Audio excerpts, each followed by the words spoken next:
Panorama group, जो सोचता है वो करता है। आपके अपने सपनों का आशियाना।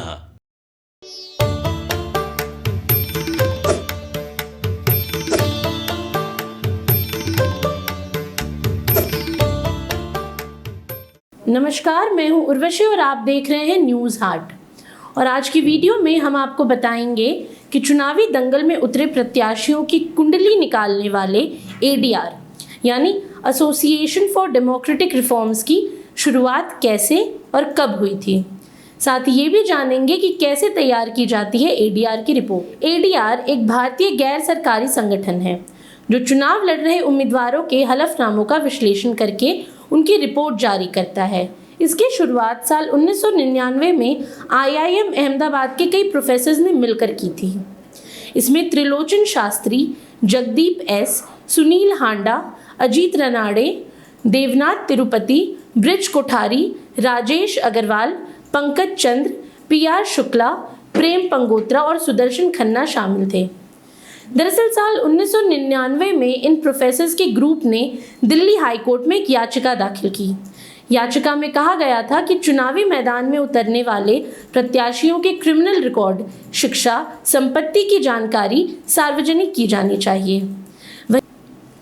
वहीं याचिका के आधार पर सुप्रीम कोर्ट ने साल 2003 में इस बात को अनिवार्य तौर पर लागू किया कि चुनाव लड़ने वाले सभी उम्मीदवारों को अपने हलफनामे में अपना क्रिमिनल, फाइनेंस और एजुकेशनल रिकॉर्ड दर्ज कराना होगा। इसके बाद से ही एडीआर ने उम्मीदवारों का रिकॉर्ड जारी करना शुरू किया। एडीआर ने पहली बार गुजरात विधानसभा चुनाव 2002 का विश्लेषण किया। इसके बाद से हर साल एडीआर विधानसभा और लोकसभा चुनाव की एनालिसिस करता चला आ रहा है। साथ ही एडीआर ने नेशनल इलेक्शन वॉच के साथ मिलकर कई प्रोजेक्ट चलाए और देश में होने वाले चुनाव की पारदर्शिता के लिए काम किया। अब बात करते हैं कि एडीआर की रिपोर्ट तैयार कैसे की जाती है। तो आपको बता दें कि एडीआर की टीम चुनाव लड़ने वाले सभी कैंडिडेट के हलफनामे को पहले पढ़ती है और उसे अलग अलग हिस्सों में बांटती है, जैसे अपराध, संपत्ति, शिक्षा, ऐसे कई अलग अलग हिस्सों से जुड़े आंकड़े और जानकारियों को रिपोर्ट में दर्ज किया जाता है। इतना ही नहीं, चुनाव जीतने के बाद भी एडीआर की रिपोर्ट में सदन में पहुंचने वाले कैंडिडेट्स के बारे में खास जानकारियां जारी की जाती हैं। अब आपको बता दें कि एडीआर ने पिछले 22 सालों में 870 से ज़्यादा रिपोर्ट जारी की है।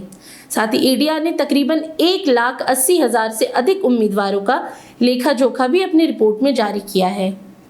एडीआर के अनुसार भ्रष्ट चुनावी परंपराओं, धन शक्ति के गलत इस्तेमाल और मनी लॉन्ड्रिंग से बचने के लिए राजनीतिक दलों के पंजीकरण का विनियमन जरूरी होता है।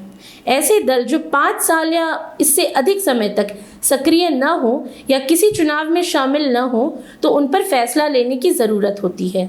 ऐसा इसलिए कहा गया क्योंकि साल 2016 में 255 दलों को पंजीकृत गैर मान्यता प्राप्त दलों की सूची से भी हटा दिया गया था। ये दल न तो सक्रिय थे और न ही उनका कोई अस्तित्व था। एडीआर का कहना था कि गैर मान्यता प्राप्त राजनीतिक दलों की इनकम की जांच होनी चाहिए, विशेषकर जो चुनावों से दूरी बनाते हैं।